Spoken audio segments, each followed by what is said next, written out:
This is the life. Uh-huh. Ah.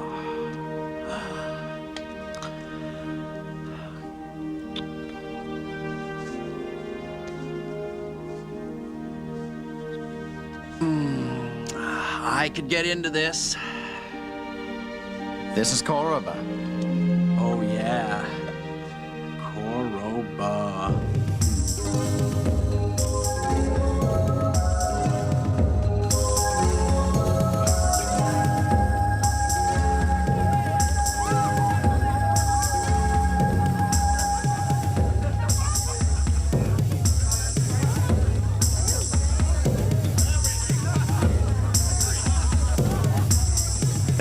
Yeah.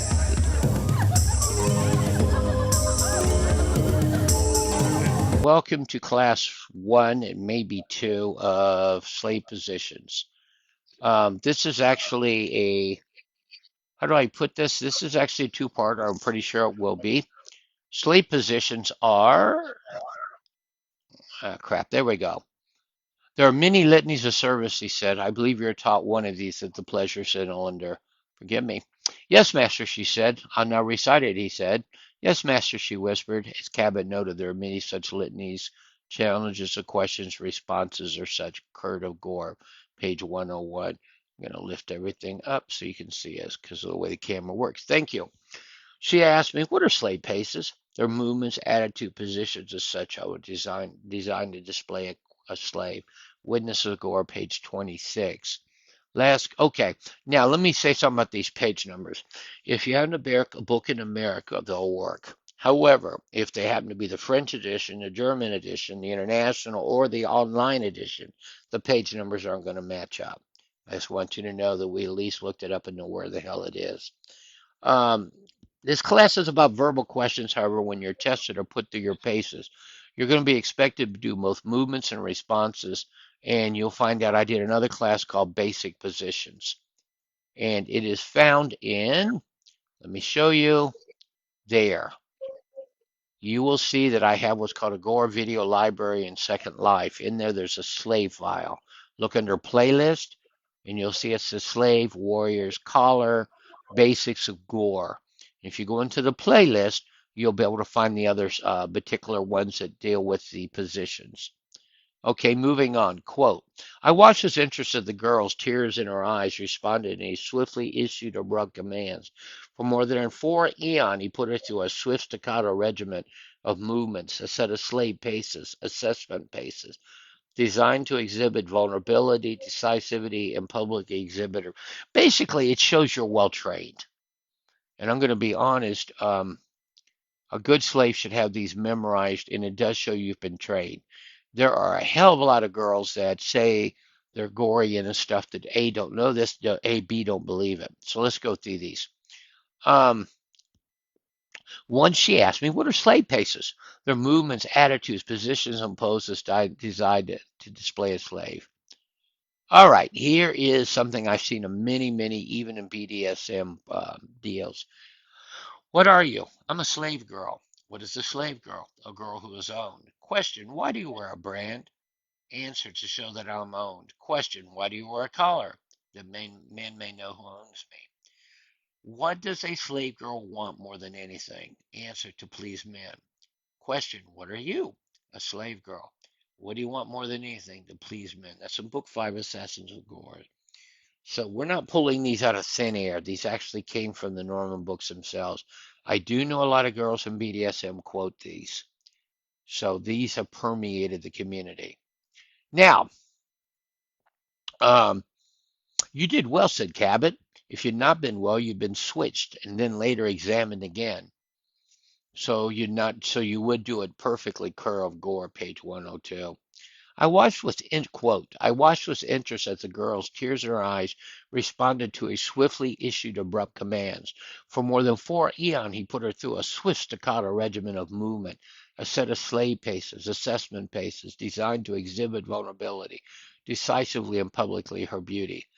Quote, all three girls in last week were taught certain answers to certain standard questions put to them by Fleminists, whether they agreed with them or not. These questions, to which simple standard memorized answers will be promptly volunteered. and to be put over and over until even Phyllis, poor Phyllis, responded without thinking. Assassins of Gore, page 273. Now, uh, a lot of slavers still put the girls through these paces until they memorize them. Not all. Some slavers don't even know them. But my job, at least I feel like my job, is to at least train you to understand what the hell they are. Pace question number one from my slave. What are you? I'm a slave girl, master. Okay, if you were a steel collar, welcome to Gore. You're someone else's property. You're not even a citizen of Gore. You're an item to be done away with and free to decide, to be put on the slave block, to be sold. Okay, in the eyes of Gorian law, you're an animal. You have no right on your own. If you go to court, the free will always win. You may be collared a leash. You'll be bought and sold, whipped, treated as the master pleases, disposed as he sees. You have no rights whatsoever. Legally, you have no more status than a Tarsk or a Volvo, which basically boils down to a buffalo or a cow, literally meaning you're an animal. Now, a lot of girls don't believe this. My answer to that is A, get out of Gore. B, become a free woman. Don't be a slave. A free woman or a panther. Those two groups will allow you to do whatever you want. If you're going to be a slave, then you're going to submit to a master and obey. Pace question number two for my slave. What are you? Is a slave girl? Okay, what is I'm a slave still girl? a girl who is owned, master. Ah, she just discovered who she is. Even though you're nothing, your owner expects nothing less than everything you have to offer, heart, soul, and mind. Anyway, quote, I am owned, she said. He commands perfect obedience in me. I have no choice but to give it. I'm his slave. How do you feel about this? I asked. She looked at me and said, I love it. Tribe Gore, page 104. Every man wants to own his woman completely. He wants to have an absolute power. He wants to have absolute control over it in every respect, however minute. Tribesman of Gore. I submit that's true of BDSM and Gore, or of true life, for real life. However, every woman desires to be controlled by a true master. Just because you're a man doesn't mean that she's going to submit, although she wants to find a man who she will submit to. So you've got to earn her. Basically, she's got to see you are a master of Gore, and she will submit to that. So it's a two-edged sword, isn't it? Pace question number three. Why do you wear a brand? To show that I'm owned, master. Now, there's very different brands, many different brands in Gore, due to the fact that cities could differ in particular brand letter. Schools for Slave might brand the body. Even an individual owner may have a special brand. I do. I have my own brand. However, though a girl might be overjoyed and honored to achieve the grade to get this brand, it simply indicates her status as a slave. No, it indicates more than that. Well, the collar indicates ownership, but the fact she's branded with the master's individual brand also publicly says she's owned by a master, not just a kennel. The kennel brand, not so much. Quote, the girls are usually branded impersonally, perfunctorily as cattle. Though they feel their mark intensely physical, it is felt interesting, even more intensely, more profoundly, psychologically. Not often it in itself radically transforms her self images or personalities. They are only slaves, not permitted their own wills, rightly at the bidding of the master, Tribesman of Gore, page 412. Quote, masters usually brand impersonally and perfunctorily as cattle, though they feel their mark intensely physically.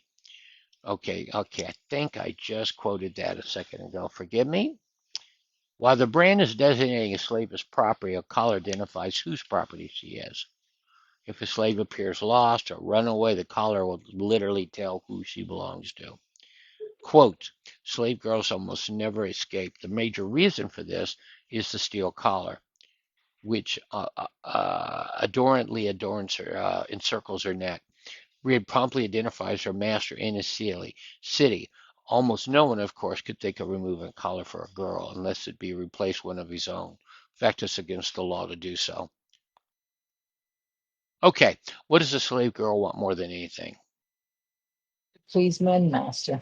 Now, panthers do not care. Free women do not care. Slaves should. And I have seen slaves argue. I've seen slaves refuse to obey or to please. But if you're going to be a slave in Gore, this should be what your purpose is. Otherwise, I suggest a role change. Quote, it's easy to tell among girls who are familiar with their condition and who are not. Once a girl truly understands she's a slave, there's no escape for her. Once she understands it emotionally, categorically, intellectually, psychologically, totally, deeply, profound in every cell of her beautiful body, a fantastic transformation occurs in her. She then knows she's truly a slave. She becomes wild and free and sexual and cares not that she may be scorned by the free, nor for a miserable condition or helpless appetites.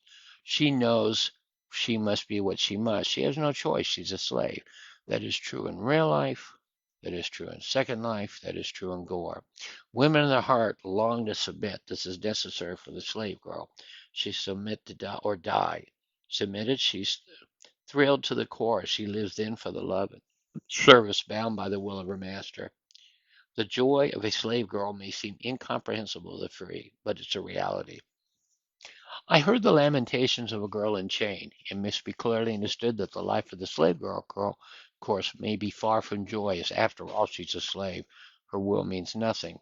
She can be bought and sold, subject to the whip, torture, death, even as the master sees fit. She does not know who will buy her. Condition is objectively degrading.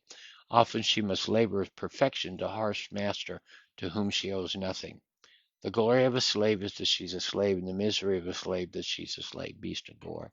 Now, that last part, there are girls who are honorable enough they'll never break collar, even if they have a crappy master. Okay? They labor to be a good slave, even if their master's not a good master. Hell of a lot of girls will break collar and run, which is against Gore, but they'll do it anyway, especially if they come out of BDSM. But the point is, the glory of a slave is that she's a slave. And the misery of a slave is that she's a slave. A good slave will submit even if it's an imperfect master.